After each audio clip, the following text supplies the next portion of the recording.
Leaders Talk, the interview podcast portraying leaders who are committed to better leadership, better organizations, and a better world. Powered by Leadership Choices.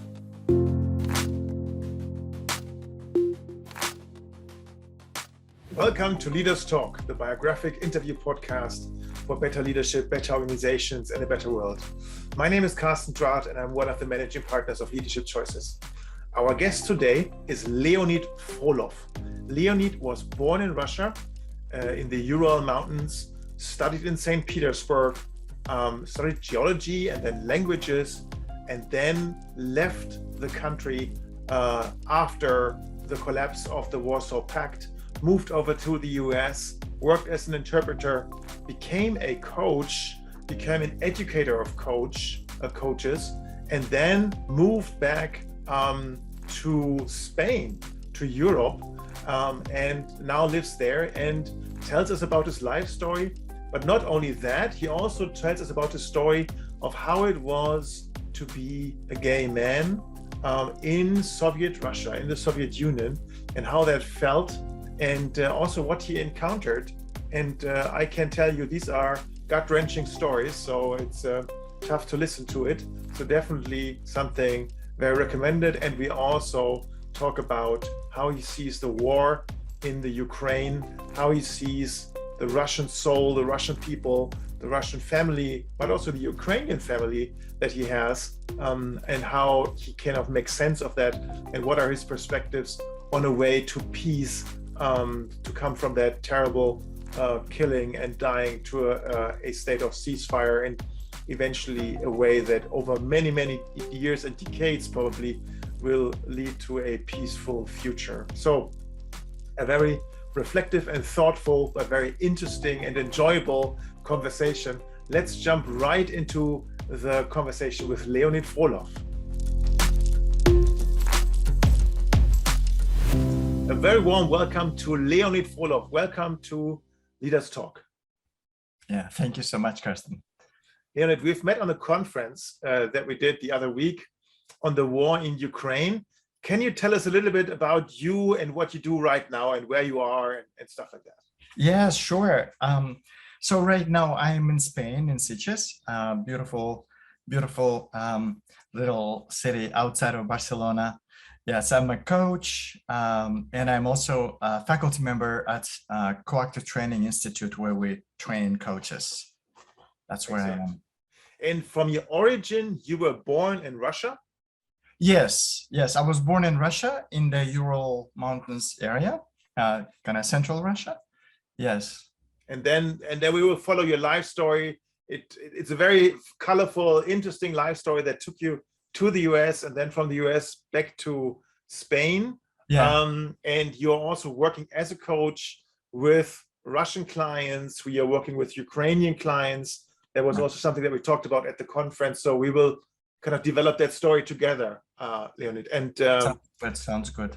So maybe let's start with your youth. So the Ural Mountains sounds like a very rural area. You were part of a family of 6. Your father being a geologist. Tell us about life at that time. How did it feel? How did you live? How did you experience life in Russia? Yeah. Well, at that time, when I was growing up there, and it was a city where I was born, about 100,000 people. By Russian standards, it's a very small city. So, or European standards. Actually, it was the experience was wonderful. I loved the school. I loved the family. My family is really loving. It was the best place to be, the family at home, and it was so much fun. My parents were wonderful storytellers, and we had an amazing relationship with my parents. So growing up was really, really wonderful. And that part of Russia is also very rich, like nature is very rich. We spent a lot of time in the nature. It's like my dad was such a lover of nature, and he also knew a lot about nature. So it was looking back, it's like my siblings and I talk about it sometimes, and we say, so, wow, we were so lucky just to have the childhoods and youth that we had. Yeah. And you have sisters, three sisters? I have one sister, she's the oldest, and Okay. two brothers. And Okay. I'm the youngest in the family. I'm the The baby. youngest of the baby. And I mean, how, and you're also the second Russian-born guest in this podcast. So forgive me those questions, but I would like to understand, in a socialist country, how much did politics play a role when you grew up in school? Compare that to experience in the US or in Spain now, or was it like a normal thing and you didn't even realize the system that you were in? Yeah, and of course, what I knew, right, is what's the childhood and the youth. So yeah, it was kind of normal. We didn't really question things much, except in my family there was a little bit different, and I could tell by talking to my friends and neighbors, because my dad's father was executed during Stalin under a false accusation of being a German spy. He had never been to Germany, had never been outside of Russia, but it happened to millions of people at the time. So, and my dad was put in prison as a son of the enemy of the people. And he was there until the war started, the World War II, and then he was sent straight to the front. So, and I'm so grateful that our parents did not really withhold that information from us. So we had it's kind of like the seeds of doubt were planted, and in a way it was kind of like the system provided, it's like we knew that, provided the bare minimum. No one ever worried about having, a place where they could live. And, so we joked, it's like we were equally poor, but everybody had some minimum. So it's like, oh yeah, this is the system, that's how it works. And, grateful for that. At the same time, in terms of politics, I remember my dad came home from work once, and I think I was 5 or 6, but I still remember. And he said, okay, they offered me again to join the Communist Party. And he didn't say anything. And then my mom just quietly asked him and said, what did you say? And he said, and my dad got really angry. He said, I told him I will never be a part of Stalin's party. So those memories, kind of made us look at things, twice, so to speak, And so when Stalin was denounced by Khrushchev, and for a lot of people, it was such a big surprise. We were surprised that people were surprised because we kind of knew all along. So yeah, that's how it was. Yeah. Mm-hmm. And growing up in the Cold War time, we are probably of similar age. In Germany, when you're growing up, my youth was protests against, stationing nukes in Germany, and it was nuclear. Chernobyl happened, right? So there was a lot of marching and protesting, the peace movement. How was your youth? Yeah, well, at that time, we saw, it's like the system for what it was. So our hope was to join in, and it was, we romanticized a lot about, particularly United States, America. We're like fascinated. It's like, wow, that's an amazing place to be, and we just want to get to know them. So at that time, also, I was in St. Petersburg already, so there was a sense that the system was collapsing, and we were just waiting for sort of like the final sort of like a drop, which was the death of Brezhnev, and so it was not a surprise that everything collapsed. And that's how it was for me. That was my experience, and my friend's experience as well. We were like, yay, good. It's like, it's like they're waiting for us on that side, so we just need the wall to drop, and so we will rejoin. Yeah, that's how it was. That was my experience. And on our side, Gorbachev was perceived as a hero, as a reformer, as a the one who ended the Cold War. How was the perception on the Russian side of him? Yeah, in the beginning, he was a hero. Yeah, he was incredibly popular in the beginning. Yeah, and I remember I was at the university at the time, and my professor of philosophy came into the class, to deliver a lecture, and he brought the newspaper, and with a picture of Gorbachev on the front page. So the professor said, well, he said, we're going to witness an incredible rise and a tragic fall of this incredible man. And so how did he know that the Gorbachev would fall? We were like, what do you mean? It's like tragic fall. And he just didn't say anything. So it's like, I don't know, that professor was a visionary or something, but we were all very enthusiastic. Yeah, we were just really, really happy. We felt like he really represented, the true Russia, true Soviet Union at the time. In the beginning was Soviet Union. And when we fast forward to 89, how did that, when the Warsaw Pact kind of disintegrated on the German side, the wall kind of was falling down, or was opening up, I should say. How did the perception change of Gorbachev, of the system, or what did you note back then? You were still in Russia then, right?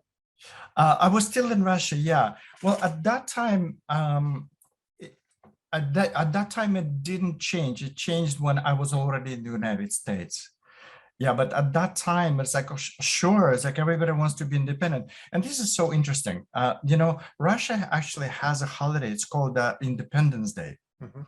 And because we actually, in Russia, we felt like now we are independent too from the Soviet Union, because it was, the perception oftentimes people have that I encounter oftentimes, like, they equate Russia and the Soviet Union, which was a big surprise to me when I moved to the United States. Like, how can it's like Texas is not the United States, United States is not Texas, but you mix those two together.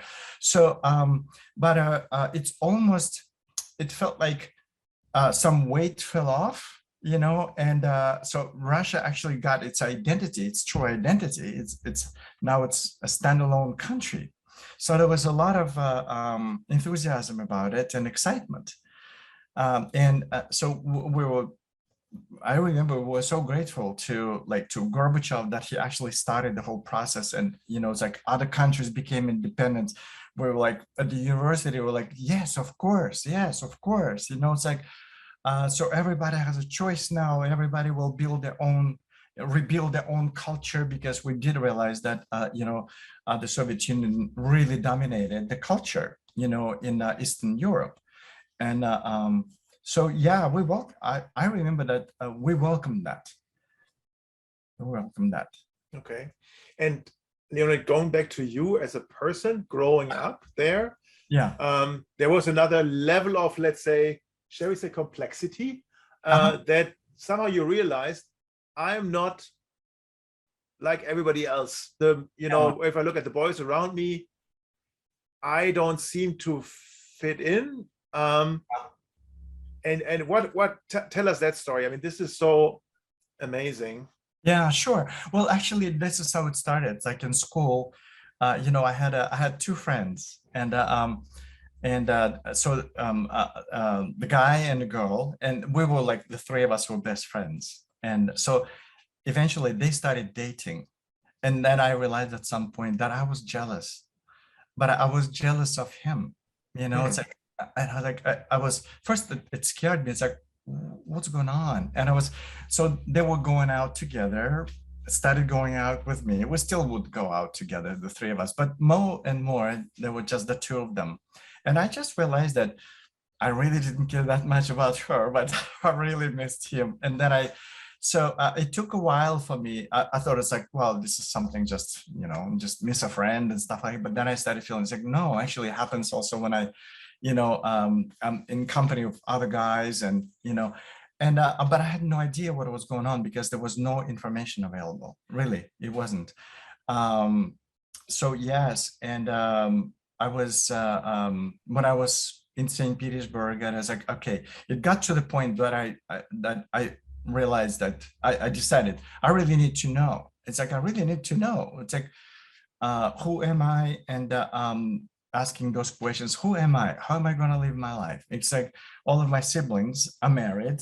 I didn't really see myself getting married in a traditional way. I didn't know any other way at the time. So yeah, and I was thinking, it's like, so who do I go to? You know, because no one talked about it around. It's like, okay, this must be something's like, you know, on a psychological level. So I made an appointment with a psychiatrist who listened to me. And How old were you, Leonid? I was 17.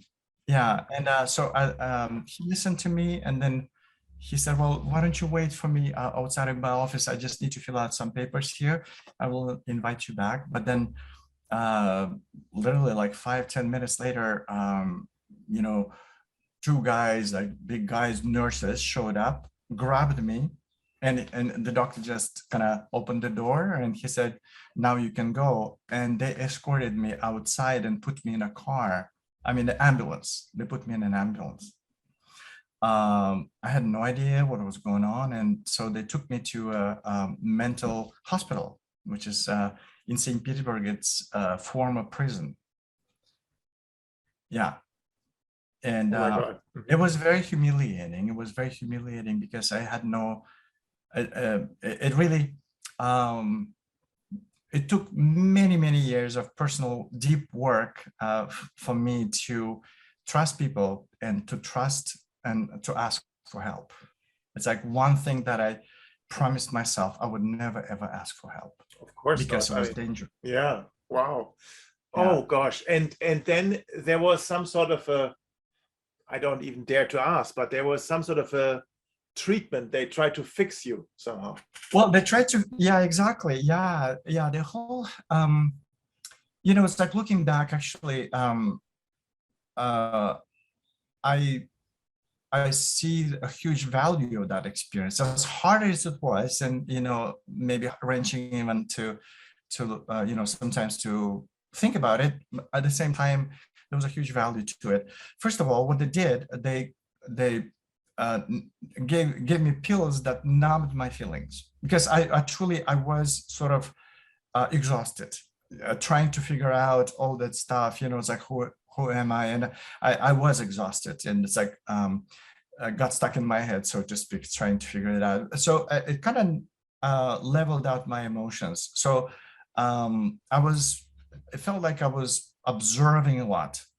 And I was with other people who actually patients who had serious problems, you know, mental problems. And it was you know, it used to be a prison. Of course, there were cells like for two people for one, but you know, they turned into a hospital. There would be, in my room, there were 12 people with serious mental illnesses, serious. So I was observing a lot, you know. Somehow I just kind of, I felt like there's nothing I can do for now. I just need to surrender and see what happens. And so, yes, for a while, and I kind of lost track of time. I had no means to communicate with the outside world. My family basically lost me. And so at some point, I saw a different doctor. And so she transferred me to a different part of the same hospital, but it wasn't for mental patients. She was a different kind of doctor. So, and she said, listen, you're really like brought yourself down. It's like you pushed yourself in the corner. You need to, first of all, you need to recover. And so the treatment was actually,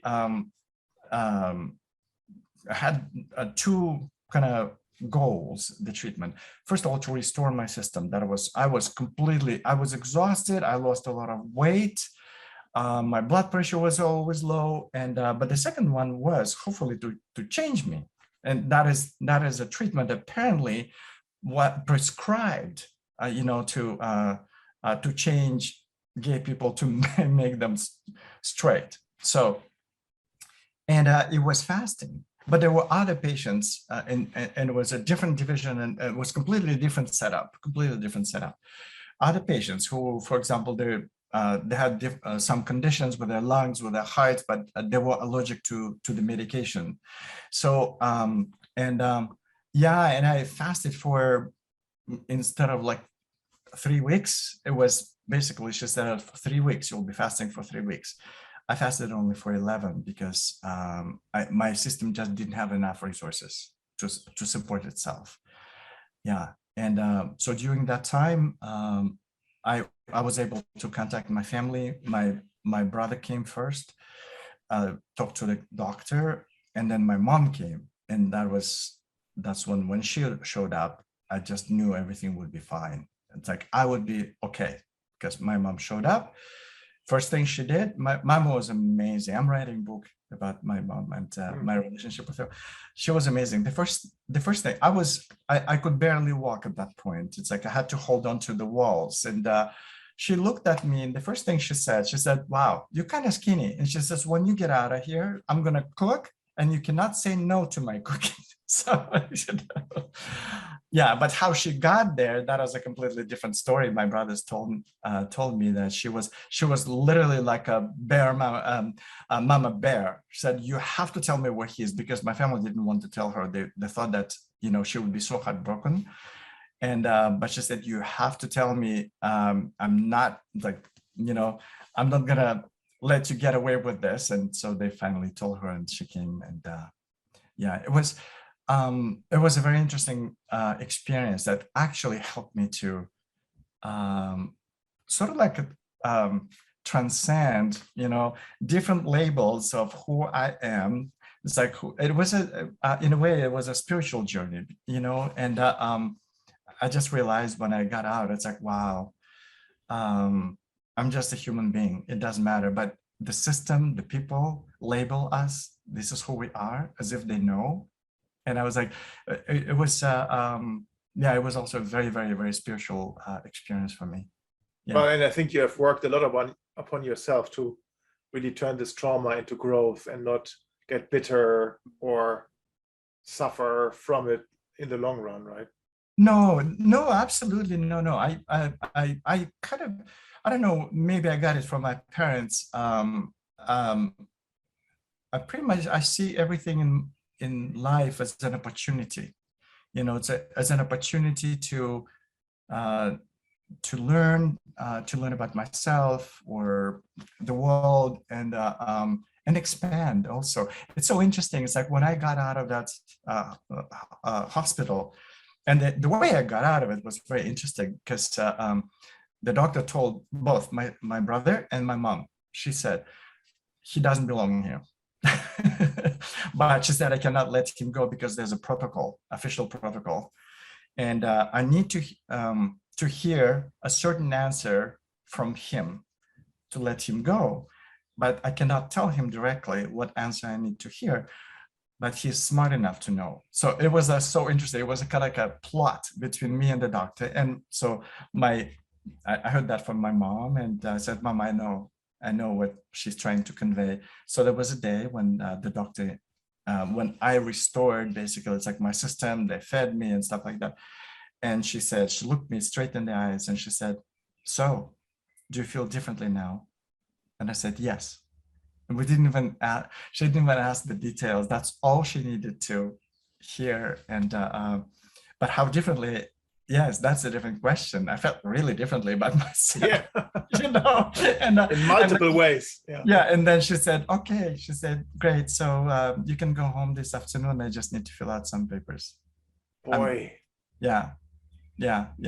But what happened afterwards, you know, I don't think I ever created any like art.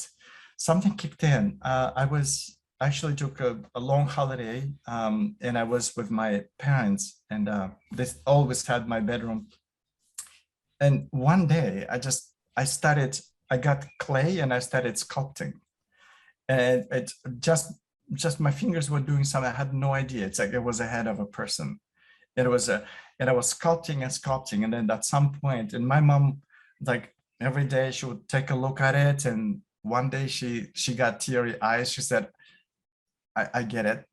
It's like, what do you get? Even I don't get it. It's like I'm creating something, just kind of like my fingers are doing something. It was a head of a person. At some point, it looked like a man, and at some point, it looked like a woman. But then it ended up being sort of like a beautiful, beautiful face, androgynous, as you couldn't tell. It was just a human being. It's like, wow, that's how. It's almost like I expressed how I felt about myself. It's just a human being. And my mom kept that sculpture for a long time, and it started cracking up, and she would tie the thread around it to keep pieces together. And was that from that point on, that was the coming out to say, I'm a gay man in Russia and we can't talk about it, but it was implicit, or was it something that you could talk about? It was kind of interesting. Nobody talked about it in my family. I truly believe nobody just knew how to talk about it. There was no word for it, except some derogatory terms, of course, but we kind of knew. It's like the whole family. And my brother told me, said, if you ever need my help, I don't know much about it. He said, but if you ever need my help, it's like, you can always count on me. And he also asked me, my brother asked me, he said, do you want to talk to everybody in the family about it? And what happened? What do you want me to talk about it? And I felt like it would have been too much for me, truly. And I said, if you can just talk to everybody, that's fine. I really don't need to talk about it. And so, yeah. And I had a partner. Later on, I had a partner. He was very much welcomed in our family. And nobody asked questions. Nobody was surprised. Kind of nobody acted surprised. And I truly believe that my mom probably had known, yeah, typically that's what happens. Yeah. And so, yeah, nobody made any nobody made a big deal out of it, even out of the fact that I was in that hospital. And later, I mean, I think also when you realize you're kind of different, but you don't understand others, you don't have a community to go to. Was there later then a community in St. Petersburg? Mm-hmm. Yeah. It was pretty active community. It was so interesting that I quickly connected, with other gay men, and it was so interesting just because I had many friends in the theater, and it's like at the Kirov at the time. Now it's Mariinsky, and so that whole community actually, the gay community revolved around arts pretty much. And of course, I truly believe it's like we find people want to connect with when we kind of do what we like. So I really love theater, and so that's how I discovered the whole community. And I have to say, it was lovely. It was like there were really good friendships, and I saw how people had relationships, and they were clandestine, and it's like not really open. But in general, it was so interesting that in general, people didn't care. It's like the general public didn't care. That sort of like rejection and hate came later. Yeah, it was, I felt like it was easy when I was in St. Petersburg. It was just easy because, yeah, people didn't ask questions, just accept it. It's like, yeah. Okay.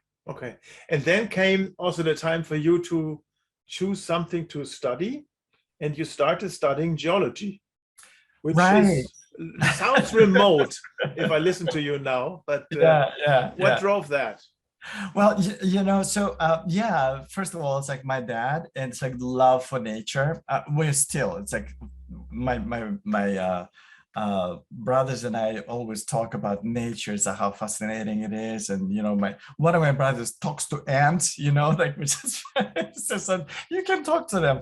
So anyway, my siblings, all three of them, they're geologists, all three of them. So I'm the youngest. Really? Yeah, all three of them. And I heard those incredible stories, when they were in expeditions, and I just couldn't wait. It's like there was so much romanticism about it, and they would always come with amazing stories, and so I wanted to create my own stories, and so I went to uh, mining institute in St. Petersburg, which is one of the oldest mining schools in the world. It's Freiburg in Germany, and that one they're pretty much at the same time, kind of same age, and I loved it. I absolutely loved it, and I kind of my interests are very eclectic.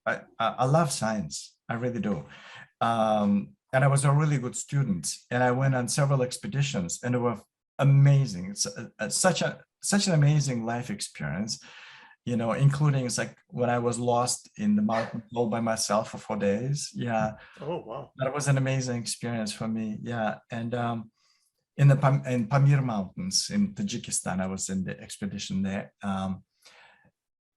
So yeah, and then I at some point I realized like I love the adventure of it, the adventurous part of it, but I could not even visualize myself like doing this as my career. I just it somehow it's like wasn't part of my vision. It just I tried to imagine it's like nothing was coming up, from the future.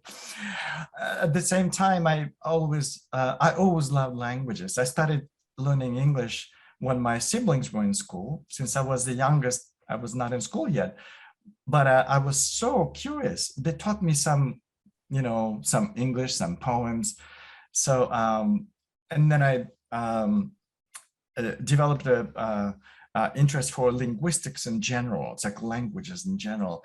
So and then I decided to go back to the university and study languages and literature. There's like two passions in my life. Yeah, and so And that's how easy was it to have that choice? I mean, when I talk to people that grew up in Eastern Germany, yeah. there was always a restriction like, well, you can do this or you can do that. And if you're not part of the party, of the political party, you can only do that. So how free of a choice was it for you? It was really free, absolutely. It will also help. What would stop sometimes people, I mean, the entrance exams, you would have to really like have good grades from school, from high school, right? And and then the entrance exams were pretty rigorous, not that easy to pass. Well, I had an advantage, I graduated from school with golden medal, which means like I had all straight A's, and not because I really tried, but I was just curious about everything.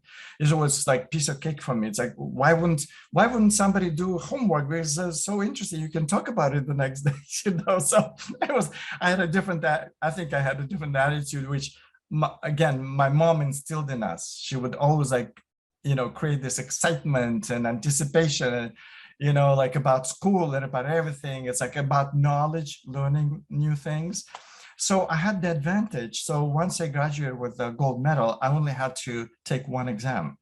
So it was super easy for me. So when I went to study geology, it was math, which I absolutely just love. And so I passed. And when I went to the university to study linguistics, I had to take an exam in English. And it's like, so there was a text to be translated. I just said right away to the examiner, I said, well, this is from, Edgar Allan Poe. And I actually literally like told her, it's like, where's it from? She looked at me, it's like, that's just a you in. So yeah, and so yeah, it was easy actually. It was easy. It wasn't like that. It's like party affiliation. It didn't have that. Yeah. Interesting. Yeah. And that is a good part of the education that we had. It was based on sort of like how well you did in school, how well you're doing at the exam, and you could be from anywhere. Really, it's like it was very. It was fair. I think the system was fair. Yeah. And the love of your mother for learning, what did she do? I mean, other than raising 4 kids, which is a job in itself, but I understand that there were also better support structure in Russia for mothers, for parents. So what was her role or profession?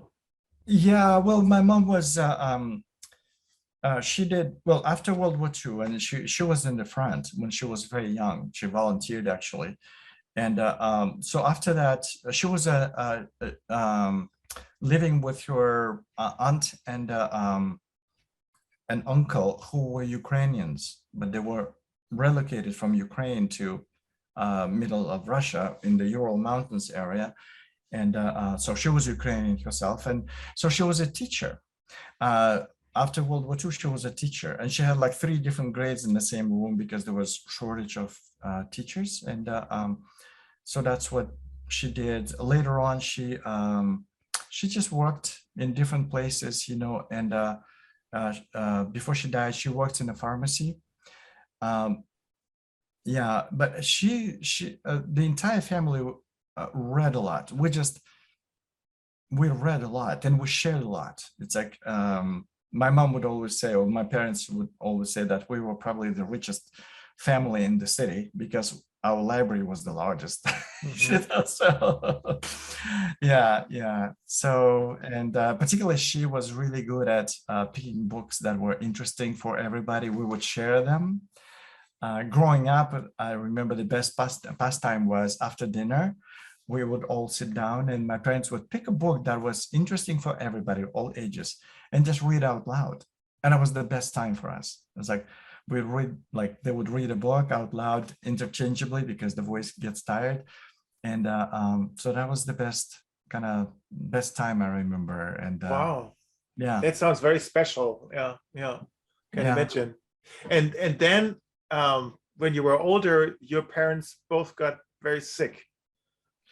Yeah. My both of them got cancer. My dad died very quickly. He had a lung cancer. He was diagnosed with lung cancer in June, and he died in August. But my mom already had cancer at that point, and she had a surgery before, but it was too late. So she was really, really sick for 2 years. So 6 months after my dad died, my mom died as well.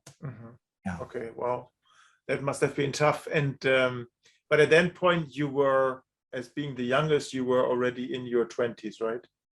Yeah. Yeah. Yeah. And I was actually, I was teaching English at the university. It was like I was the youngest professor. They just invited me to teach. And actually, I went to the Mining Institute where I got my degree in geology. And I was teaching in 2 places. And I also was teaching in at the Mining Institute, English language. Yeah. Okay. And then in, I think it was 91, so after the collapse of the Soviet Union, after your both parents had passed, you got an invitation to come to the US. Yes. Yeah. My friends invited me to come because I was really depressed. It's like the death of both of my parents hit me really hard. And so my friends invited me to come to go to the US and just to get away from everything, change the scenery, and it was healthy. And yeah, and I decided, okay, why not? At that point, though, I just needed somebody to kind of tell me something to what to do because and I experienced that depression was really nasty. It's like really no motivation to do anything. So yes, and I went to the United States. I got my tourist visa and went to US. I had friends. I had more friends in the US because I also I was working as an interpreter a couple times in St. Petersburg, and there was a conference where I was an interpreter, and I made friends from Washington D.C. So yeah, I went to visit them as well. And then you started working there as an interpreter as well, right? Yes, yeah, that was interesting because the early 90s, there was so much activity between United States and the former Soviet Union, and particularly Russia, and of course other former republics, and people at the time all spoke Russian as well. So I was Russian English interpreter, and yeah, when I got my degree, master's in linguistics, I was also in parallel to it. It was sort of like an extra curriculum to be trained as a simultaneous interpreter, and I was really like fascinated by how it works, and and I became one. So yeah, I got a job. It was the time when it was very much needed in the United States because there was so much activity between US and the former Soviet Union. And somehow it then was possible to become a permanent resident of the United States because you stayed there for 27 years, right? Yes. Yeah. Eventually, yeah, I got my green card, but then the company sponsored me, and then after 7 years, it was like the attorney, who was my friend's dad, was about to retire. He said, "Listen, I can file papers for you. It's like there's no guarantee, but hey," he said, it doesn't hurt to try. So on my behalf, he applied for citizenship, and I got granted a citizenship. So yeah, I became a citizen of the United States. Yeah. And coming from Russia, Uh-huh. moving over, how was life different, the same? What did you experience? What did you learn about yourself in this new environment? Yeah. Well, one thing that I learned about myself, that I'm lucky to be curious, because I kind of I let go of anything that I thought I knew about the United States before, and I just opened up to learning. Really, it's like from firsthand experience, as I say. It's like, okay, it's like being so far away, and I was learning from the media, from movies, one thing, but I just, I will open up to learning from the real experience. Yeah, and also what I learned about myself, I realized how well I was educated. So yeah, actually, I really appreciate it. It's like the education I got, in the Soviet Union. It's like, wow, I have a lot of knowledge. Also, my worldview is pretty wide. When I started encountering pretty early, actually, with the fact that a lot of Americans didn't know much about the Soviet Union, or whatever they knew was distorted, grossly distorted. And so that was disappointing. But then I was like, oh, I'm glad at least I know, the arts, and I know I've read a lot of books by American authors, and the film, of course. And it's like, so I appreciated that. It's like, oh yeah, I actually came, with something, well equipped.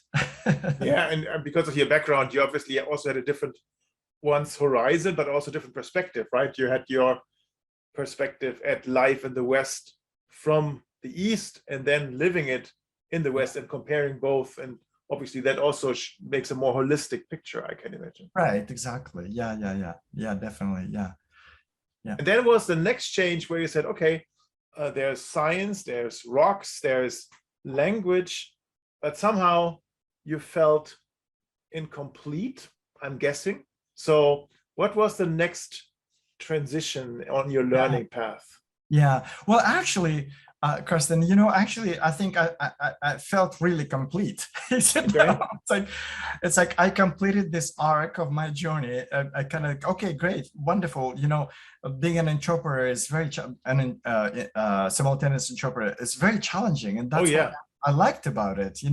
I really liked that part. That I met so many people, and I've been in so many interesting situations, and sometimes it was really, really challenging because of circumstances, because of the speakers, maybe it's like the audience.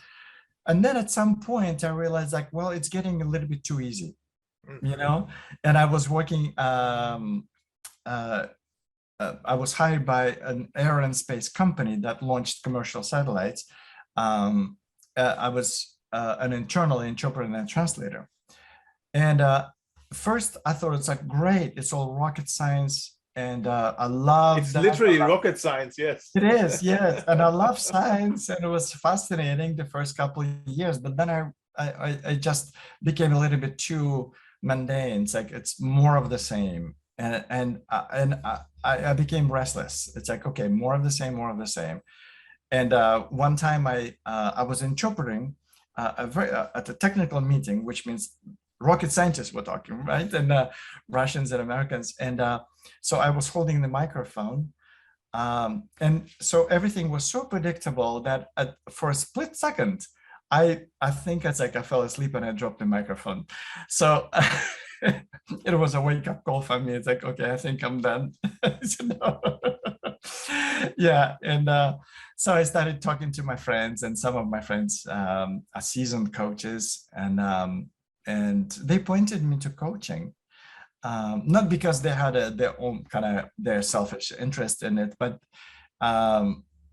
they were telling me, it's like, well, knowing you, it's like this, you like working with people and you're very curious. So take a look at coaching. And I asked questions like what, about coaching. And I took the first module with Coactive Training Institute, which is called Fundamentals. And I was like, oh, this is the place for me. That's what I've been longing for.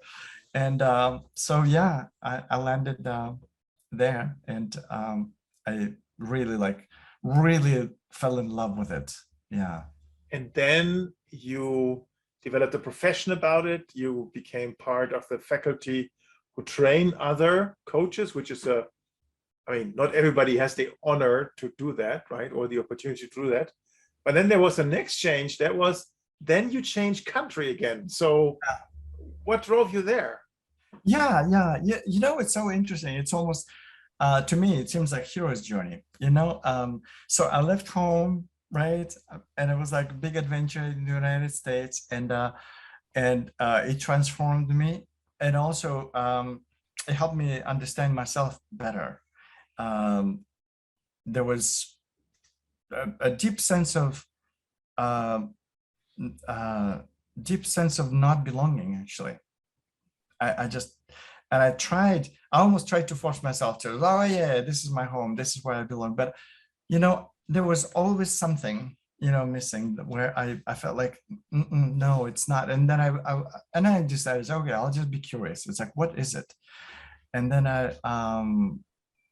I realized that when I took my did leadership program to become faculty at CTI, a friend of mine who is also faculty, she's my soulmate. She told me, she said, you know what, go to Spain, do it in Spain, because there are opportunities to do it in the United States. And at that point, I learned to trust people who really love me, trust them. And it's like I trusted her because she saw something that I didn't see at the time. When I came to Spain, and wow, it's like, how did I not see that before? Once European, always European. That just for me, and that just felt like home right away. And in the sense that I kind of I took a deep breath and then exhaled and relaxed, and it's like, that's it, I have arrived. So yeah, it was a sense of connection, and that's it was more of it wasn't a sort of like a mental decision, but it was a following the urge, so to speak, and how I felt. Yeah. And how easy was it to settle down? I mean, it's immigration, right? I mean, Europe is not so famous for open borders. What Right. kind of ways were there? Well, yeah. I kept coming here for 2 months and then go back, 2 months again, and then go back, and then I started this exploring. It's like, what are the options? Because I would go back and start counting days when I would come back to Europe, and it's like, okay, this is the sign. Yeah. So and they're different. I started exploring different kinds of visas, and discovered one that actually allows to stay here. It's like it's without a citizenship, but it allows with certain restrictions, but still it's like it's safe, and I can stay here indefinitely. And those are formalities. It's like I will not be able to vote for president of Spain, so but I think I have enough impact, to on the on my friends here, so I can create that impact. And yeah, but it just feels it feels like coming home. And at the beginning of our conversation, I noticed you also said that, and then you came back to Spain, and I noticed that it's like I didn't say that before, but I will be saying that from now, because it does feel like coming back home. And it does matter that Spain, there was Russia, Spain feels, it really resonates with me. It's like how people are. I love the culture. I've been always fascinated by Spanish culture, actually. And particularly it's like how people are, it's like with each other. And that's important to me. And how they treat life. And I mean, knowing you now a little bit, I would assume that you meanwhile have reached a decent level of Spanish that I will never achieve in my entire life, right? Still working on it. It's been a little bit complicated because, where I live in Sitges, it's like everybody speaks English and they switch into, English as soon as they hear the accent. But I'm making an effort. So my goal is to become fluent enough so I can lead courses at CTI in Spanish at some point. So that's my dream, because I love my Spanish colleagues so much, and I dream about leading a course with them. It's like in their language, and also it's different. It's like to me, the language is really, it's the window to the soul of the nation. And so learning the language for me is like really learning about the culture, about the nation, about the people on a much more intimate level. Yeah, I can see that. And Leonid, then the sad part, February 2022, February 24 came, and a war started that none of us, or at least me, I could not envision, I could not anticipate. Right. Now, you being from Russia originally, having Russian friends, having Russian family, having Ukrainian family, having Ukrainian relatives, can you explain the inner world that you were in or are in? Yeah. I really now I know what it's like to be overwhelmed. And it's like when I work with clients, and oftentimes clients come to a session and say, well, it's like I just want to work on the overwhelm. But I don't think I ever experienced this kind of an overwhelm before. It was I use this metaphor is like before to describe how it felt. The first week when the war started, it's like somebody just gave a really big hurtful punch in the stomach, solar plexus, and before I could take a breath of air, it's like there was another coming, another coming, and it's like it was absolutely just hurtful, disorienting. In many ways, disorienting, and dark, because as you said, it's like nobody could anticipate, even my Russian friends, my family, they were really taken by surprise that this happened. Nobody could foresee that it would go that far. And what happens now in Germany is obviously you have a lot of experts every evening talking in talk shows how it, of course, was predictable and how we did mistakes in dealing with Russia, with Putin. And then obviously there's also this language of war where the language gets more polarized, and all of a sudden it's entire Russia and all Russians. Right.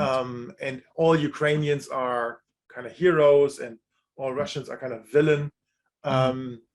So I'm not even sure what to ask, but I think I would like to understand, is there some sort of are there different opinions in Russia? Is there actually a way to express a different opinion, or are people kind of officially streamlined and they only talk unofficially what they really feel? So any light you can shed there?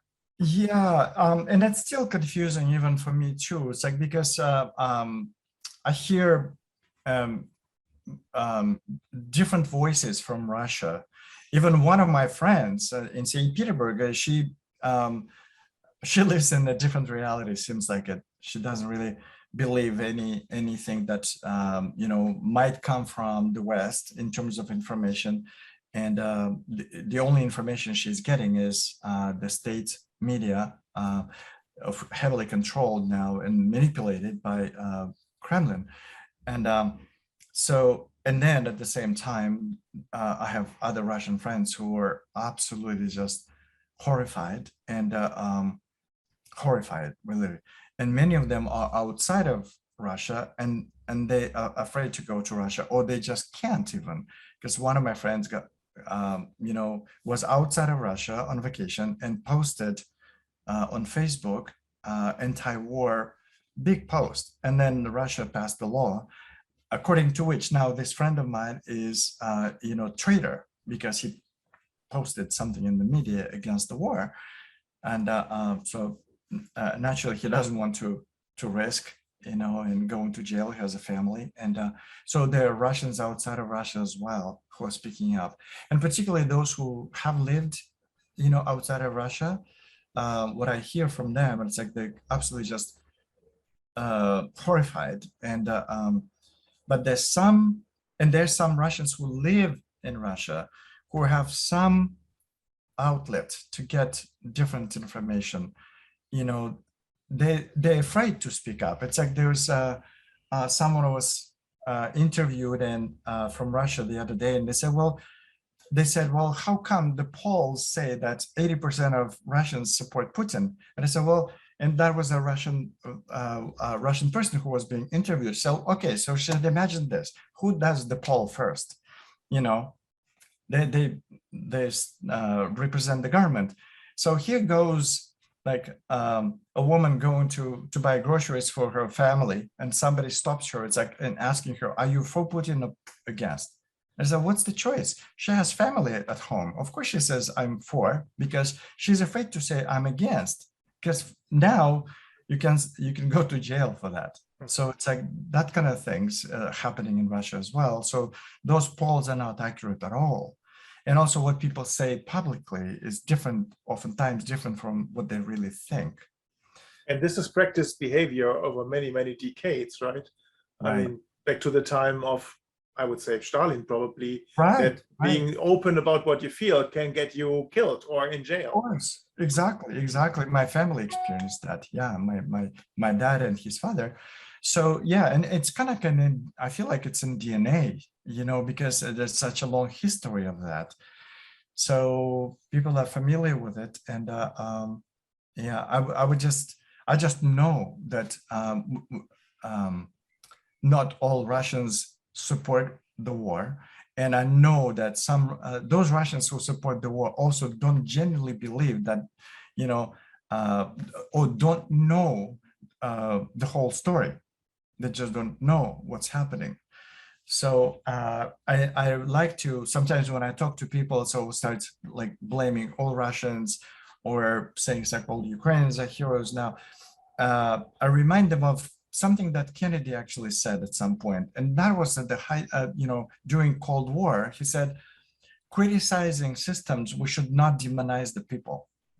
And that's, and I think it's pretty wise, actually. It's like, it's the people in power who actually create those things. It's like it's not really necessarily people. Even in what I saw in the United States, it's like, well, we're a democracy, it's the people for by people for people. No, it's not. It's not. It's the people who gets into the White House, and they can turn it. We saw that. It's like in 4 years they can turn 180 degrees. So it's like to make assumption that Russians can actually bring Putin down. I think it's not fair. And some of my friends say, well, we're angry that Russians are not really speaking up. Well, you're not there. You don't know what the experience is and what they're putting at risk if they speak up. I absolutely get that. And even you are you are also exposed to some level at risk, I guess, right? Because you're speaking up openly.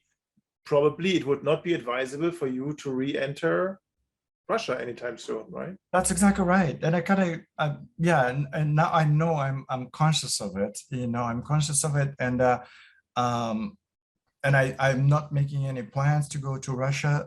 It's sad because my siblings are not coming here anytime soon. I haven't seen them in a long time, and I don't know. Definitely the regime has to change in Russia, like for me to feel safe to go there. Absolutely. Yeah. So. And are you in contact with your siblings? Yes, I am. Yeah, I am. It's been really, really difficult. That really created the overwhelm, because the way they saw everything happening was so different, so different. And a friend of mine actually said, she said, listen, this is the truth now. We live in a split reality. And just kind of had to accept the fact that, this is their reality. And just have to trust that at some point the truth will come out, like it did about Stalin. The truth came out at some point, but the cost was, of course, huge. Millions of people died, and it's hard to accept things like that. And again, and I see for myself personally right now, I see it again. It's an opportunity for me to, to grow. It's like I'm willing to accept the way that they actually see it in a different way, I'm just trusting. I'm trusting, that the truth will come out, at some point. But trying to change them would have been silly. It's like, So. And this is probably the toughest question of all, but in your own mind, in your hope, in your hearts of hearts, I mean, how can you envision a process where we come from this process where we stand right now, where it's about power, where it's about winning, where it's about, saving face, preserving your status, whatever it is, to a process of peace? How can that even be possible? I think it's possible, Karsten. I remembered something. I think it has to be a compromise. Because, Putin personally wasn't like this, wasn't. At some point, he was talking to the Secretary of Labor of the United States, who was the head of NATO from, I believe, until 2003, from 1999 until 2003. Putin told him at some point that, it's like Russia would like to consider joining NATO. And he Putin at that point, he said, we just cannot see our country separate from Western Europe. So there was a desire, to join in, and and unfortunately, what happened was, basically they were turned away, and for different reasons, because there was I think there was some fear, still the fear of powerful Russia, because it has 10,000 nuclear warheads. And so there was a doctrine adopted, and it was, I think it was called the Wolfowitz, who was Undersecretary of Defense in the States in the 90s, who actually proposed that the doctrine, which was adopted. The doctrine said only United States can be a superpower in the world. Basically, it's like there was still fear, of powerful Russia. So the desire of Russia to actually integrate itself, was overrun by the fear. So, but what gives me hope, during the Cuban Missile Crisis, and that wasn't made public for a long time by Kennedy. During that crisis, what actually helped, the compromise, because Kennedy promised, we will remove our missiles that we deployed in Turkey if you stop your ships delivering missiles to Cuba. There was a compromise. So that saved the world from World War III. So, and I truly believe that it has to be compromised, because I truly believe that it never helps when people fall into their self-righteousness. It's like, no. It's like, we're always right, you're wrong. It's like, so it just doesn't help. So, and I think it's like some kind of a compromise needs to be found. And is it a compromise between the two parties, Ukraine and Russia, or is it a compromise between NATO and Russia, which Ukraine will benefit from? That is the next question, right? Yeah. Well, I think, and this is just my personal layman opinion, right? If Ukraine promised that it would not join NATO for the next 50 years, yeah, that would really help. That would really help. So that would be the compromise, because that was still that is the reason, because what happened, there was an agreement when the Berlin Wall fell. There was an agreement that it's like, take down the wall and we will not move NATO by an inch to the west. Well, Clinton to the east. To the east. Well, Bill Clinton ignored it. It's like when he was president, 3 countries joined NATO and they were from Eastern Europe. So, and then in 2017, when Putin gave his foreign policy speech, he said, our mistake was that we trusted you too much, and your mistake was that you took advantage of it.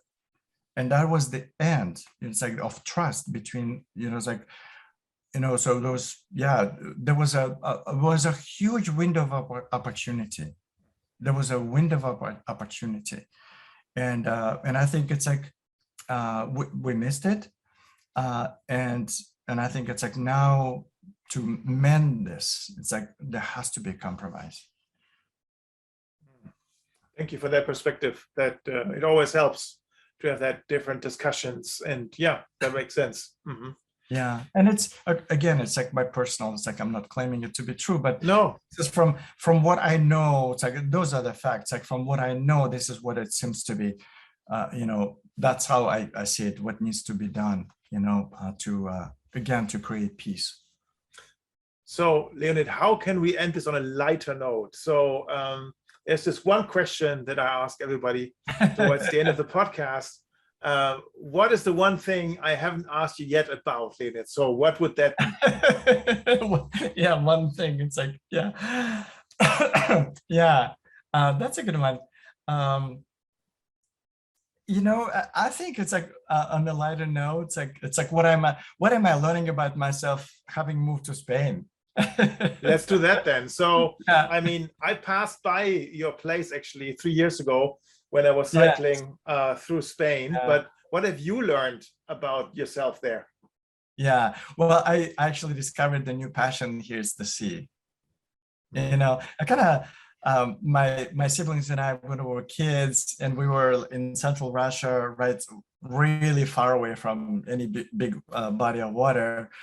Somehow it's like we would draw the ocean, the sea. It's like, created stories about it. But there's been always something in my life. It's like, I've been drawn to the sea. But now that I'm here, I feel like I discovered an amazing friend.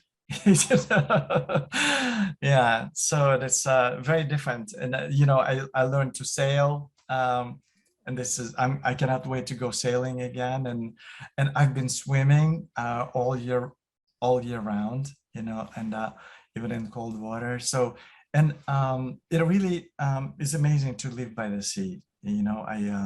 During the worst times, it's like I would go and sit on the beach and, quietly, and it's a very spiritual experience too. Oh yeah. Yeah. Yeah, I can see you. I can see you sitting at the beach, staring on the sea. Absolutely. Yeah. Leonid, thank you so much for taking us on that fascinating life journey, and your drive for learning, and how you are willing to reinvent yourself, how you're willing to turn everything that life throws at you into gold and into something productive, and kind of move on from there. So thank you for that inspirational story. Thank you so much, Karsten, for creating this opportunity, to tell the story. I love telling stories, and I think stories are powerful and important. So absolutely, I really appreciate you. I appreciate your efforts, and I appreciate what you're doing. Thank you. Thank you, Leonid. All the best, and let's stay in touch. Yes. Yeah, Okay. welcome that. Thank you. Bye for now. Bye-bye. Bye-bye, Karsten. And what have you learned, Karsten? What a great person. What a great human being. I just admire his way of dealing with being different, feeling different, experiencing injustice, experiencing tragic losses, changing countries multiple times, rebuilding life from scratch, and still having this positive outlook on life. And for me, he's also a role model for resilience in a way that is very gentle, that is not built on a tough skin where you don't feel anything, but where you feel a lot, but where you are able to deal with yourself in a way that you grow, when you're confronted with hardship in life. So very inspiring. What are your thoughts? Let us know what you think. Please send us a mail at leaderstalk@leadership-choices.com. We promise we will respond to every mail. And so let us hear your thoughts. And for now, thank you for listening. Stay healthy, stay safe. And until next time here at Leaders Talk. This was an episode of Leaders Talk, the interview podcast portraying leaders who are committed to better leadership, better organizations, and a better world, powered by Leadership Choices. If you want to give us feedback, please send an email to leaderstalk@leadership-choices.com. Thank you for listening.